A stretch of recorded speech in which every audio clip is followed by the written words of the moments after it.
Welcome to the Lock Shop with Nielson and Hustler, powered by Coolbet Canada.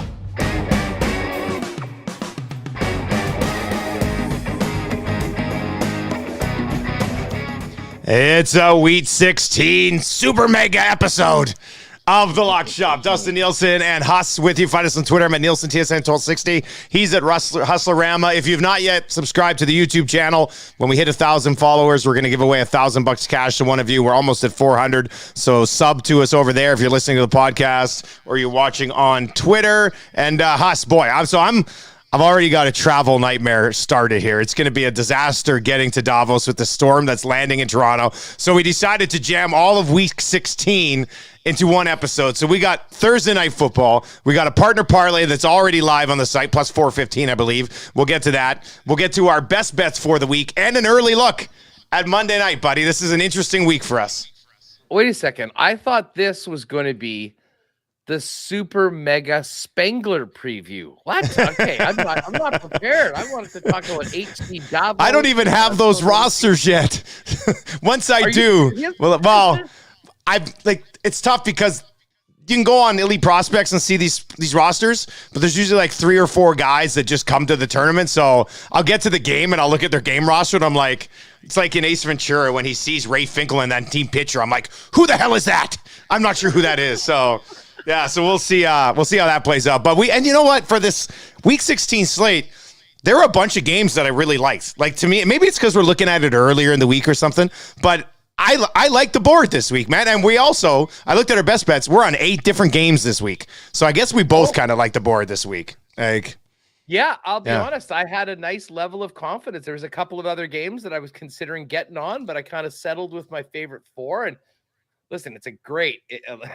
For people that are on holidays, this is just, I love the fact that we've got a full slate of games on Christmas Eve. Now, listen, I'll be honest. When the NFL originally set up the schedule, I don't really think that they thought they were going to be getting a Brett Rippon Baker Mayfield matchup in the Rams Broncos game. Probably didn't think that they'd have Trace McSorley as the starting quarterback for the Cardinals. And they certainly didn't think that all those teams would already be destined for next season. Green Bay Miami game is actually quite intriguing. I think Green Bay's shown something over the last few weeks, and they're still holding on to some faint playoff hopes. And even the Monday nighter, to be honest with you, that Chargers Colts game is pretty interesting. Colts, we all know what happened to the Colts last week. They're going to be at home. I'm sure they'll be just a semblance of trying to save face after what happened last week. And the Chargers are as unpredictable as any team right now. So we've got some good ones. And it all starts off with a very intriguing Thursday nighter, Dusty, between the Jets and the Jags. And this is a great example of when you got this game. Because let's go to it right now. And we're going head to head. And I got Jacksonville +1, and you got the Jets plus half a point. So this line has been moving back and forth from -1 on the Jets side to -1 on the Jags. It's been all over the place here, Huss. Yeah, and you know what? The funny thing is, I got in last night when I was getting ready for this episode, and it was basically a pick'em, and the Jets were plus half a point. And now it's actually gone to Jacksonville plus half a point, and the Jets are 1.5 point favorites. So obviously I like where I got in. I will say this for over bettors. It would have been nice to maybe wait a little bit on that because the over-under is now 37. So if you're like us on the over, you can actually get a better number on that. You won't. Man, I actually think I saw it at 36.5 earlier today too. So that would, it went down a little bit, even more. Yeah, now it's come back. Yeah. Well, now it's that. Anyways, we'll get to the totals in a minute. The money line right now, Jags are even money to win, and the Jets are -122. And I'll just start on my side of the Jets. Listen, I don't have a ton of confidence in Zach Wilson, although he did have some moments in that game last week. Would I feel better about the Jets, and would they be favored by much more if Mike White was in? Yeah, absolutely. But to be honest, I'm feeling this game, Dusty, I kind of am approaching this game like I did the Denver game last week and why I was so high on Denver. Not because Brett Rippon was in there, because I thought that the Denver Broncos defense was clearly the best unit of the 4 offenses and defenses on the field. And I thought they could be the most impactful. And I feel the same way about the New York Jets defense right now. Listen, Jacksonville has been a real different team on the road than they've been at home. And if you recall, the last time Jacksonville was in a game with odds like this, it was the game in Detroit 2 weeks ago. And Detroit absolutely pounded them. And they didn't even punt. Now, listen, I'm not expecting that from the Jets, but I do think that the Jets are going to be able to manufacture and score some points. And on the other side of things, I really think that the ease that the Jacksonville Jaguars had moving the football, especially in the second half against the Cowboys last week, which was very impressive. Yeah. Going to be a very, very different story in prime time, outdoors in December at MetLife Stadium. Jets have to pretty much win out if they want to make the playoffs. So this is essentially like a playoff game for them. And say what you will about the quarterback position, Zach Wilson's going to have to make some throws and going to have to make some plays. But I really like this Jets defense. I've loved them all week long. Sauce Gardner last week did not even get one single ball thrown to him. So when you're cutting off the field like that, there's going to be a lot on Trevor Lawrence's plate, and he's going up against one of the best, if not the best defense he'll have faced all year.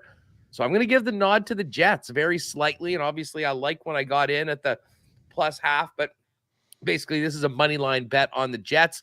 And as far as the total, I'm going over. As I said, yeah, me too. The Jags are good enough to score some points. And I definitely think the New York Jets are going to score some as well. So like, do I think it'll go way over the total? No, but I do think we could get into the low 40s in this game. And as I said, this is, usually the old joke was the Thursday night football Super Bowl was that Jags Texans game. This is a hell of a lot better and more intriguing as the Jags, let's not forget, are just one. Well, they're in it too. Huge game for them too. You're right. I mean, this is a huge game for both of these clubs, buddy. Like it's a big game. Yeah. My Jags to win the AFC South futures coming out of the coffin like the Undertaker all of a sudden after last week. I'm gonna get a Jacksonville here, and I don't want to simplify it too much. You do make a good case. Jets defense is probably the best unit on the field. However, recently, I think the Jags offense might have something to say about that. Like they've done very well they put up 28 against a pretty good Ravens defense about a month ago as well. They're 4-2 against the spread in their last 6. And I view this, and you mentioned the Thursday night spotlight, I view this as an opportunity for Trevor Lawrence to have his coming out party on a national level with the Jags, right? Like he's been excellent as of late. How many people are actually watching the Jags? Well, this Thursday, everybody's going to be watching. Yeah, exactly. And, Sauce Gardner, whether he's on Zay Jones or Christian Kirk, whatever, they still have Travis Etienne. They still have Zay Jones or Christian Kirk. Jones has been like top 5 wide receiver in fantasy over the last month. He's been sensational. And now they've kind of unleashed Evan Ingram to reach some of the potential that he always had as well. And I like him for a touchdown in this game as well. It's plus 275. I looked at that. So in the end, though, like I said, there's a bunch of different ways you can break this thing down. To me, I can't side with Zach Wilson against Trevor Lawrence right now. With the way that Trevor Lawrence has been playing, he's playing the best football of his career, in my opinion. So I'm going to go with Jacksonville here. You do make the good point on being on the road against the Jets defense. I see something like 24-17-ish. Like the Jets will score some points against the Jags, and the Jags have been putting up 30s and 40s over the last couple of weeks. So even if the Jets defense plays well, the Jags could still get 20 to 25 points in this game. So I also really like the Jags over 17.5. That's their team total. I like that in this game as well if you want to hop on something like that. So I'm going to be on Jacksonville here +1, and I am with you on the over 37.5. I don't think they blow it out of the water, but I'd be sweating it if we took the under. I just don't feel comfortable taking the under in this game. Too much of a sweat already. Funniest thing is this isn't even close to the lowest total of the week. We'll get to that. There's a 32, isn't there? Is it a 32? God. Now up to 32.5. Man. And that, of course, is this Cleveland game. And the Cleveland Saints game apparently is going to be played with sustained winds of 32 miles an hour. The Saints are going in a day early because they're afraid they're not going to be able to get there. So that was a very, very unpredictable game. I do like Cleveland, and we'll get to that coming up in the partner parlay, but they didn't make the short list for the 4 best bets of the week for the weekend. All right. Well, do you want to go best bets and then parlay and then Monday night? Should we do that, or do you want to hit the partner parlay first? Yeah, let's do the best bets. Let's roll through the best bets. Let's do the best bets. All right, because I am on Cleveland in these the best bets. I got Cleveland -2.5. You mentioned the weather conditions. I mean, they're at home in this game. Just look at their splits. They're a much better home team than they are on the road. So, I am on Cleveland in this game at -2.5. That'd be one of my 4 best bets. Huss, where are you going here, buddy? How do we want to break this down? We're on 4. Yeah. We're on 8 different games, which usually doesn't happen. Usually there's some crossover here, but we're on 8 different games this week. Or at least a head-to-head. Man, could we have a super mega partner parlay? An 8 gamer? All 8? Run the table? Let's go. Might as well anyway. You know what? Okay, let's start off with the Bears. The Bears were the backdoor miracle makers last week. Justin Fields was in. Listen, Fields has just been so exciting. He's made so many big plays. He spent a lot of time on the highlight reels, but they just haven't been winning football games. But I do think that the Bears are making some progress. And listen, for a Bills team that had that massive game against Miami outdoors last Saturday, I really do think that there's the potential to maybe fall off a little bit in another difficult game in a tough place to play against a team that is playing really for next year at this time. But I think, there's a lot that they are working on. They're trying to improve on. And listen, Justin Fields has been a phenom, certainly for fantasy players. And the one thing teams have been able to do is run on the Buffalo Bills this year, which doesn't seem to make a lot of sense with the way they put their team together. But now with Von Miller being out, and not that he was a huge run stopper, but I think that they've lost some of it on the running attack because of what they're doing now to compensate for the loss of Vaughn. Justin Fields alone could probably hit a couple big plays that will get the Bears the points that they need to make it happen. I'm not thinking that the Buffalo Bills are going to be putting up the 35 that they have at times before. I think this will be a little bit more of a grinding game that is closer throughout. And even if they are up by a couple touchdowns late, we've seen the possibility of the backdoor opening and the Chicago Bears walking right through it. So I've had success all season long, taking big underdogs with the points. I'm going to do it here with Chicago. That's the biggest underdog that I like of the week. And the other underdog, I sort of alluded to this earlier, is the Green Bay Packers in Miami to take on the Dolphins. Listen, this is a Christmas Day game at noon. And my pal Jeff Feinberg was on with me today on Winnipeg Sports Talk. Oh, did you have Feinberg on? Yeah, and he on their pod this week had a great narrative point that home teams playing on Christmas Day are in a tough situation. You're with the family, you probably have people around you, and then this is a noon game. So, they're up early. I don't know if the Christmas morning stuff's happening or they're working around, but I think there'll be a lot of noise around the Dolphins. And I think they're going to be very relieved to get home after losing these 3 straight on the road. But with the Green Bay Packers coming in, I think there's an advantage to the Packers being on the road in this particular situation. And I got to tell you, the way Aaron Rodgers in this Packers offense has looked as of late with the dual running back committee of Dylan and Aaron Jones and Christian Watson, your guy, coming back and actually becoming a legitimate receiving threat, I think the Packers are trending in the right direction. Now, full disclosure, I think it's too late. I don't think the Packers will somehow get a miracle and come back in. But as long as they're here, this is the team that's won a lot of football games over the last couple seasons under Matt LaFleur. It still is amazing that they are where they are. But listen, I think they're going to be a real tough out for the Miami Dolphins on the weekend. I think this will be a close game. It wouldn't even surprise me if the Packers won this game outright. So getting the 4 points, I'm more than happy to take the 4 with Green Bay on the road in this Christmas Day game. I do like this pick. Just quickly on it, because I was looking at some parlays already for the weekend too. And a Green Bay to win with Gardner Minshew and the Eagles to win. Just win. 2 money line. Plus 583. or something like that. So I'm going to get on that. I'm going to sprinkle that for sure. And we'll get to my Philly pick in a sec. You got one more here to get to, or a couple more to get to. Yeah, I got two more. So those are the two underdogs. I'm going to take the 8.5 with the Bears, and I'm going to take the 4 with the Packers.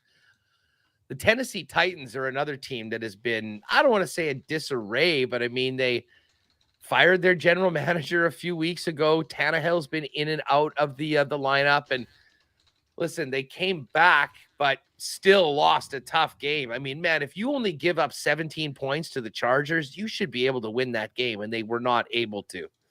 But they're back at home. They're playing the Houston Texans. And if there ever was a good get-right situation for the Titans, I think this is it.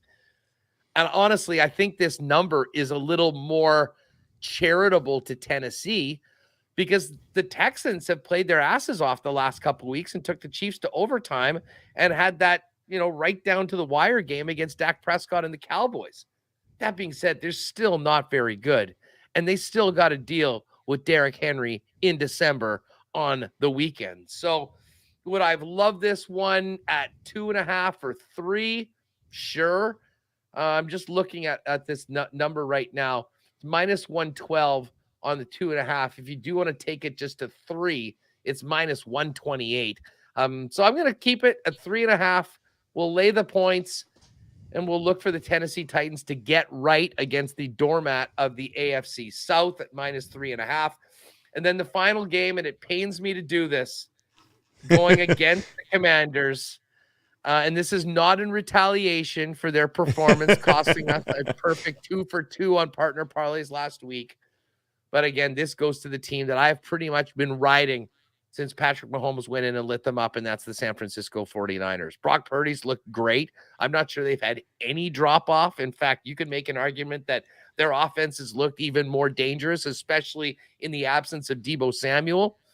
But to me, this is about this San Francisco defense. And with the Washington Commanders going all the way across the country to Santa Clara to play the Niners. The Niners are gearing up right now, and they're trending. To be honest, they scare me more than any team in the NFC right now, with all due respect to the Philadelphia Eagles in the season they've had so far.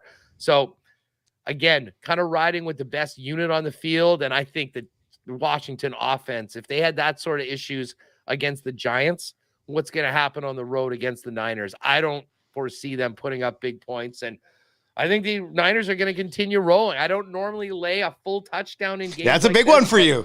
You usually don't do this. It is, but I got to tell you, I'm just that high on the Niners right now with where they're at. And as I say, I mean, I know Philly's the class of the NFC right now, and got to respect what the Cowboys have done. I think the toughest out right now in the playoffs for Philly is going to be the Niners.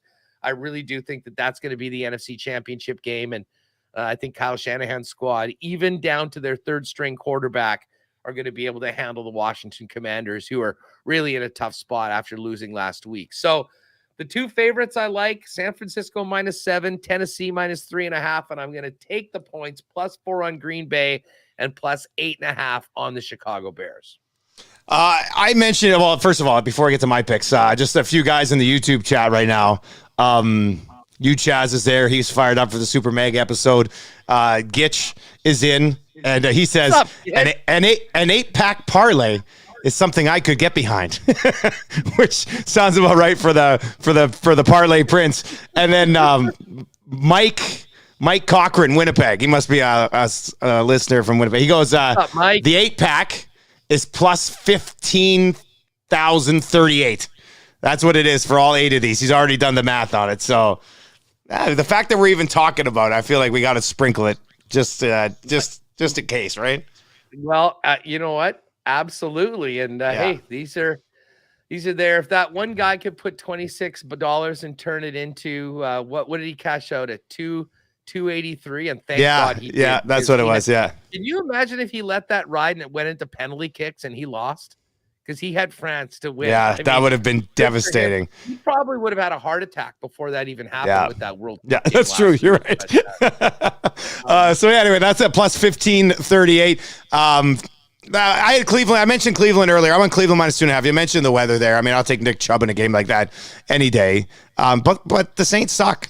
I mean, it's that simple. Cleveland's not great. Saints are brutal. They're 0-6 in their last 6 on the road. They're 1-5 against the spread in their last 6. They don't even involve Alvin Kamara in the offense anymore. I mean, to me, the Saints are a team wandering in no man's land right now. I don't know what they are. I don't know where they're headed. I kind of know what Cleveland is, and Cleveland's a team that's got a pretty good offense at home. So I'm going to take Cleveland minus 2.5 here. I'm going to take Detroit minus 2.5 just because the Detroit Lions are a very good football team right now. That's it. Carolina's still a middling of the pack team. Look what Detroit did last week. They managed to get the job done. That was I think it was a 58-yard field goal to avoid going to overtime in that game. But with the way Jared Goff and the offense is playing so far, and on the other side, I mean, from a Carolina perspective, I do think they're going to score points in this game. I like the over. I think it's at 43.5 this game. Really like the over, actually, and 43.5 between Detroit and Carolina. But I'm going to be on Detroit minus 2.5. Continue to ride my team while I can. Cincinnati, this line was at 3.5. It's now at 3 against the New England Patriots. And I feel like this is a Bill Belichick line. They're like, oh, well, it's Bill. It's Bill. Like, that's why he's only going to give up the 3 at home. But the Patriots are awful. We saw it last week. They're not a high IQ football team. They really don't have any weapons outside of Ramondre Stevenson. And Cincinnati is a juggernaut. It's as simple. I don't understand why this is only a field goal. I don't get it. Cincinnati has basically covered every single game so far this year. I mean, Joe Burrow's now, 18-1 in his last 19 against the spread or something like that? And I think the reason they keep covering all these lines is because they get lines like this, where they're a Super Bowl contender and they're 3 points against them. I know you might even say right now, Bill Belichick will have that team, back on track after maybe falling apart last week late. I don't care. They're still not a good football team. The Bengals are so much better. I'm so out on the Patriots, and I mean, and I don't know what happens to that team after the way they lost last week. I mean, listen, as great as Bill Belichick is, and the history that they've had, I mean, that is a season-killing F up for the ages. I can see the Bengals stomping them this week because of that. The Bengals are going the exact opposite direction. And the thing about the Bengals is, if they do get down early in this game in the first half, don't hesitate to go check out what the live line is. Much like what happened. They did that last week. Tampa. Well, exactly. Yeah. They did that last week. They did it to Kansas City in the AFC Championship game. The Cincinnati Bengals, and I don't know, I guess we got to give Zach Taylor a lot of credit.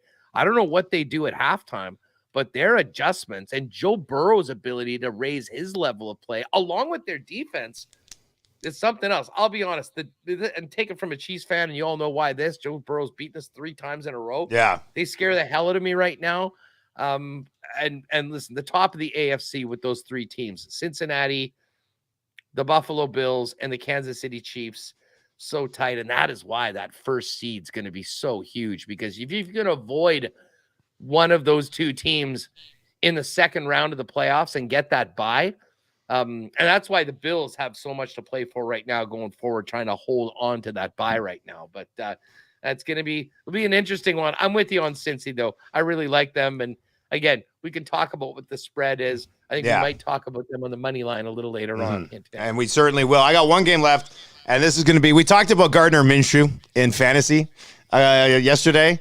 Now, this line's been all over the place. I got it at 5.5. I think it's at 4.5 right now. I guess I didn't see this morning, but I know 5. Yesterday they were saying there's still is it at 5 now?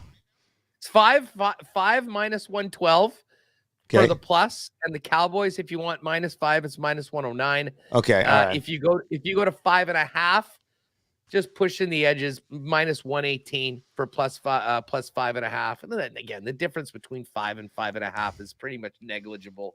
So rarely do you get that 5-point difference. There's not much of a difference there. 4.5 to 5.5. The big differences are when you go off of 3, one way or the other. Like that Cleveland number now. Cleveland's even money at 3. And the minus, and so that's moved. Yeah. And then minus 2.5 is now minus 127.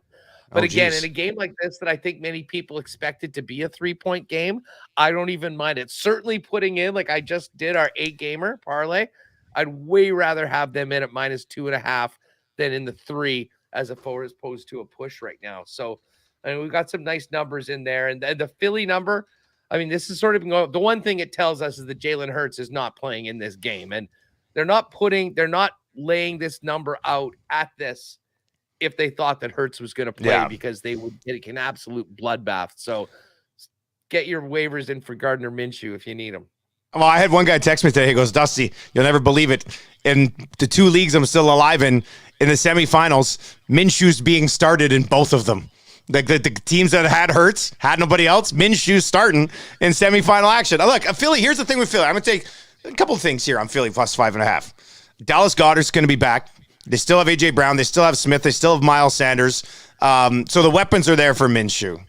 Dallas has not been playing well as of late. We saw what happened 2 weeks ago. We saw what happened last week. So you can even pass this off as a fade of the Cowboys. Right now, if you want, Dak Prescott's decision-making is not where it needs to be right now. And then Gardner Minshew, a couple of things here. Minshew in his 2 starts with Philly so far, 4 touchdown passes, 1 interception. And I heard this. I can't remember if it was on the CBS podcast. Might have been on the Pick Six podcast with Will Brinson. Pick Six podcast. That's a good one. Gardner Minshew, when pressured, and Dallas brings pressure at a high rate compared to a lot of other teams in the league. Gardner Minshew, when pressured over his career, has the best touchdown to interception ratio in the league and has the 4th best passer rating in the league since he came in when he's under pressure.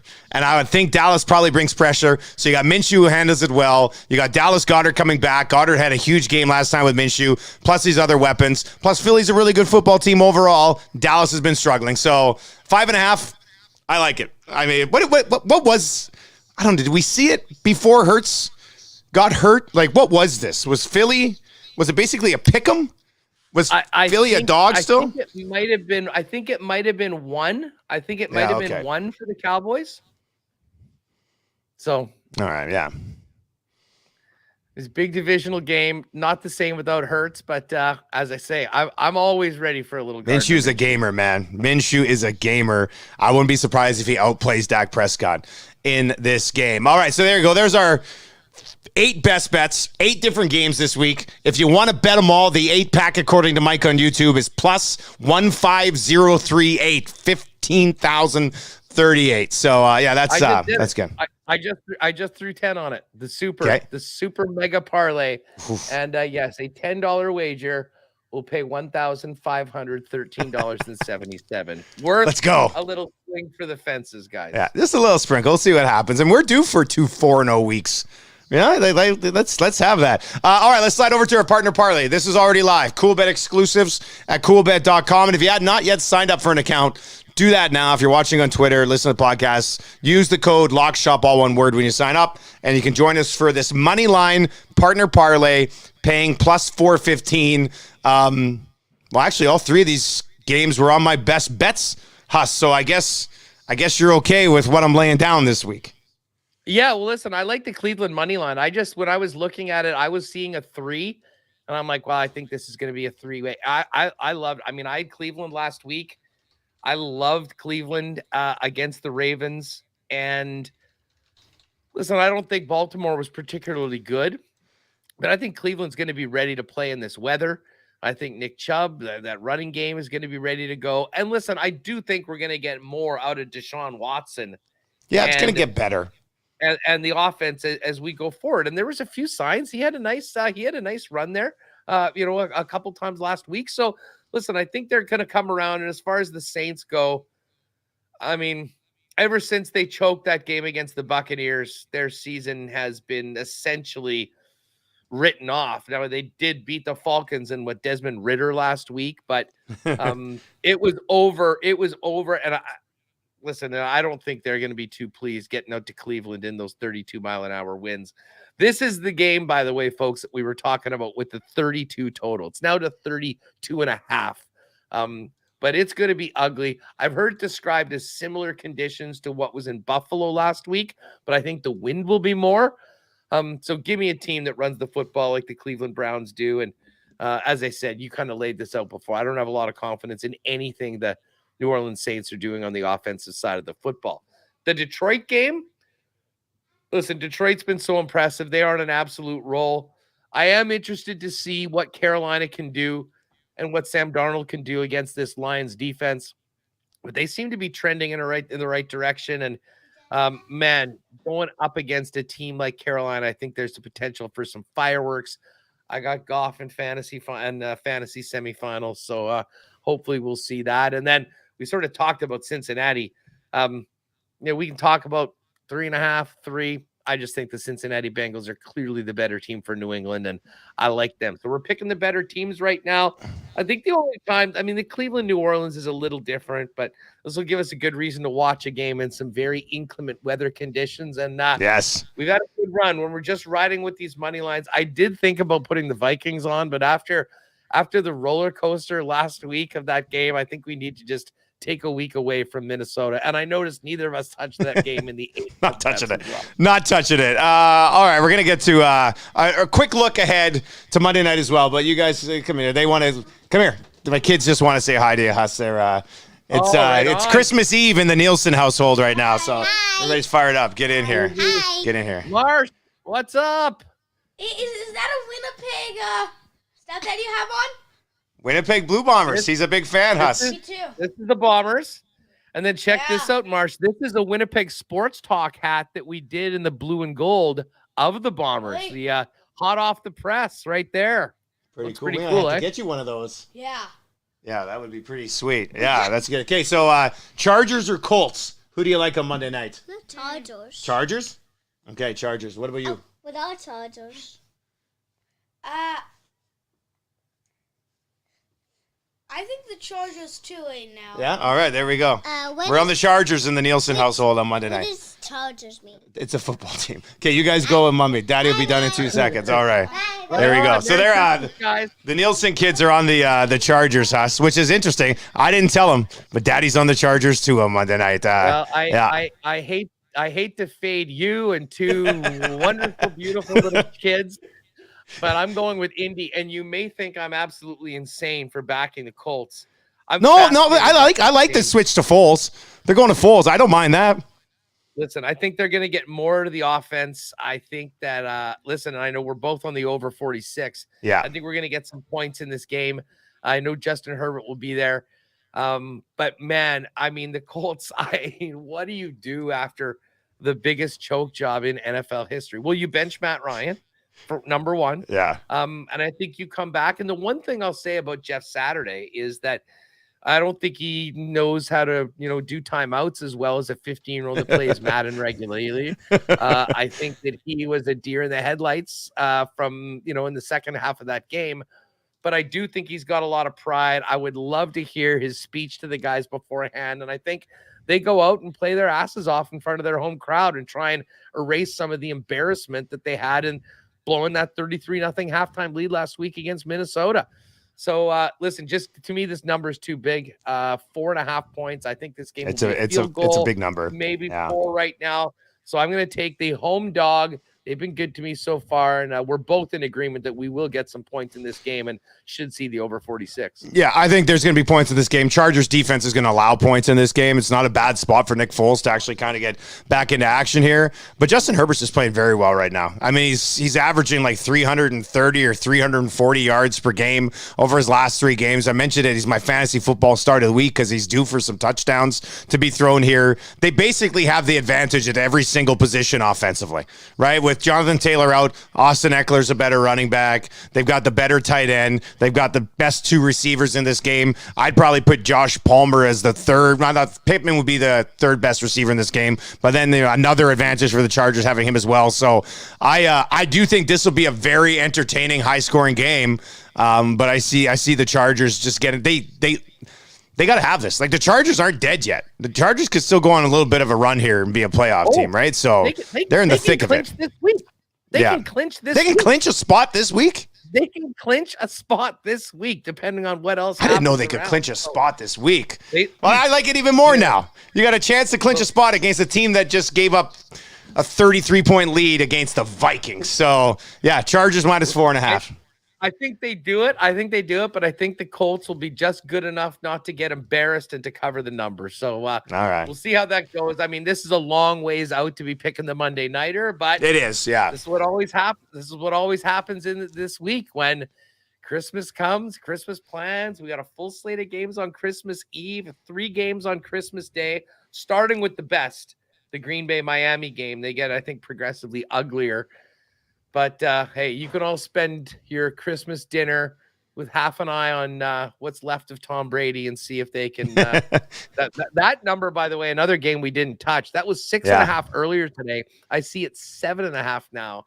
Just for the record, laying 7.5 points with the Tampa Bay Buccaneers against anybody right now is insane, especially on the road. Even a team with Trace McSorley as their starting quarterback. I'll be interested on that one. You might see a tweet from me talking about a late Christmas present of another home dog, but certainly not make it into the best bets.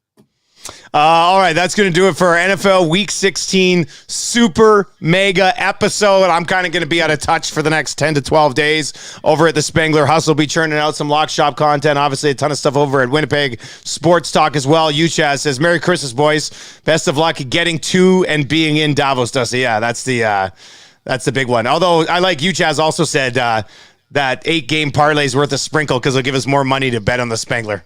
Which I fully agree. You know what? The Spengler's great because they have betting kiosks right outside the stadium. Like before you go in, you stop, place your wager, get your ticket, and go into the game. It's awesome. There's a bounty, $100 bounty on anyone that can send me a picture of TSN broadcaster Dustin Nielsen getting a quick ticket before he goes up to call the game. Oh, listen, I will tell you, folks, I will be in his ear throughout the trip, trying to get some tips on who's looking good and whatnot at the Spengler. So make sure to follow us at Lockshop Bets on Twitter. I'm at Hustlerama. I'm sure we'll be hooking up with Pat and Jake. I do want to get both of those guys on, and maybe we'll do a little special Lockshop episode over on the Cool Bet socials for bowl week, the bowl season. Those guys killed college football this year. Not a big specialty of mine, so we'll sort of pick their brains for that. And yes, I will tweet out some Spengler picks, after talking to a friend that might have some intel on what's going on at the tournament over in Davos this week. Dusty, all the best to you. And I mean, thanks to everyone for an amazing year in the Lock Shop. Best football year ever for sure. And I do want to give a quick shout out to, Mark Plett, who grabbed me at Boston Pizza after the game the other day, said, Huss, introduced himself, big Lock Shop fan. Just want to thank you guys. I've been tailing the picks. I'm right behind you in the top 100 now. And I've reemerged after a little bit of a down Saturday. I've had a great week. I'm right back up. I think I'm 50th right now. So I think with a strong week, myself, Mark, and anyone else that's been riding might find themselves in that top 100. Yeah, it's funny you mentioned that. Did you say that happened at a Boston Pizza? Yeah. So I was at a Boston Pizza doing an oil stream last night, and there's this little older couple in there, like in their early 60s. And the lady, she's like, Dusty, I love your content. I follow your bets. My son thinks I'm so smart because I do so well. I'm like, wow, thanks. So yeah, I don't know what it is, but these Boston Pizza locations got Lock Shoppers all over them, buddy. It's it's terrific. Boston Pizza, great supporters of ours on Winnipeg Sports Talk, and you with the oil stream. So it makes sense, and always conveniently a convenient spot to, especially when the Jets are playing on Thursday like they did last week. Get the hell out of there right at the end of the game and slide in for the fourth quarter, and just got to sit back and watch the winners come in. So it's great. But anyways, great to see the kids as well. Merry Christmas to you. They're excited. Wife, your wonderful family, and have a good one. Travel safe, and we'll be ready for. I guess it won't be playoffs yet when you get back, because once we get into the new year, we've got the 18th week of the regular season. So yeah, that's right. Finish it off there, and next week going into New Year's when Dusty's away. Not sure how the episode will work, whether I'll do it normally like this, but make sure you check the socials, both myself, we'll get it up on YouTube, Canada, too. Yeah. And we'll fire it up, and we'll make sure we've got your picks, and I'll get Dusty to send me a text with his best bets, even though he's going to be knee deep in international holiday hockey. Merry Christmas, buddy. We'll talk to you in the new year, man. Take care.